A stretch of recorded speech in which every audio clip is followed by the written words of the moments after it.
2015 সালে বিশ্বখ্যাত সংবাদ মাধ্যম আল জাজিরা তারেক রহমানের একটি সাক্ষাৎকার প্রচার করেছিল, যা বাংলাদেশের রাজনীতিতে তোলপাড় সৃষ্টি করে। সরকার কেন এই সাক্ষাৎকার প্রচারে নিষেধাজ্ঞা দিল? তারেক রহমান ঠিক কী বলেছিলেন যা আওয়ামী লীগ সরকারকে বিব্রত করে? স্বাধীনতার ঘোষণা দেন। আজকের ভিডিওতে আমরা সেই আলোচিত সাক্ষাৎকার ও তার পরবর্তী প্রতিক্রিয়া নিয়ে আলোচনা করব।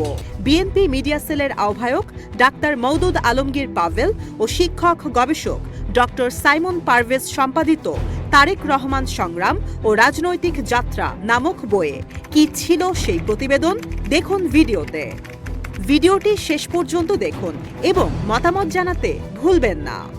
2015 সালের আল জাজিরার বিশেষ সাক্ষাৎকারে বিএনপির ভারপ্রাপ্ত চেয়ারম্যান তারেক রহমান বাংলাদেশের নির্বাচন, আওয়ামী লীগ সরকার এবং রাজনৈতিক পরিস্থিতি নিয়ে তার মতামত প্রকাশ করেন। তিনি বলেন, বাংলাদেশে সুষ্ঠু নির্বাচন ছাড়া জনগণের ভোটাধিকার নিশ্চিত করা সম্ভব নয়। তিনি বলেন, সুষ্ঠু নির্বাচন এই দেশের জনগণের ন্যূনতম অধিকার। তার এই সংখ্যা প্রবল আকার দেখা দিয়েছিল যখন পরপর 3টি নির্বাচনের নামে প্রহসনের মাধ্যমে বাংলাদেশে মানুষের ভোটাধিকার কেড়ে নিয়েছিল স্বৈরাচারী শেখ হাসিনা সরকার। তিনি আরও অভিযোগ করেন যে আওয়ামী লীগ সরকার নির্বাচন ব্যবস্থাকে নিয়ন্ত্রণ করছে এবং বিরোধী দলকে দমন করছে। কেন সাক্ষাৎকারটি বিতর্কের জন্ম দেয়? তারেক রহমানের বক্তব্যে সরকার সরাসরি অভিযুক্ত হয়, যা আওয়ামী লীগকে রাজনৈতিকভাবে চাপে ফেলে। তিনি দাবি করেন, বাংলাদেশে কার্যত একদলীয় শাসন চলছে এবং জনগণের অধিকার হুমকির মুখে। তিনি প্রধানমন্ত্রী শেখ হাসিনার সরকারকে স্বৈরাচারী বলে উল্লেখ করেন, যা ক্ষমতাসীন দলের মধ্যে ক্ষোভের সৃষ্টি করে। সরকার কেন সাক্ষাৎকার প্রচার নিষিদ্ধ করেছিল? হাইকোর্ট নির্দেশ দেয়, তারেক রহমানের বক্তব্য কোনো সংবাদ মাধ্যম প্রচার করতে পারবে না। সরকার দাবি করে এটি রাষ্ট্রের বিরুদ্ধে ষড়যন্ত্রমূলক এবং বিভ্রান্তিকর তথ্য ছড়ানোর চেষ্টা। কিছু বিশ্লেষক মনে করেন, আওয়ামী লীগ সরকার জনগণকে কিছু তথ্য জানানো থেকে বিরত রাখতে চেয়েছিল। সাক্ষাৎকারের প্রতিক্রিয়া। বিএনপির প্রতিক্রিয়া। বিএনপি অভিযোগ করে এটি মত প্রকাশের স্বাধীনতার উপর আঘাত। তারা বলেন, সরকার তারেক রহমানের বক্তব্য প্রচারে ভয় পায়।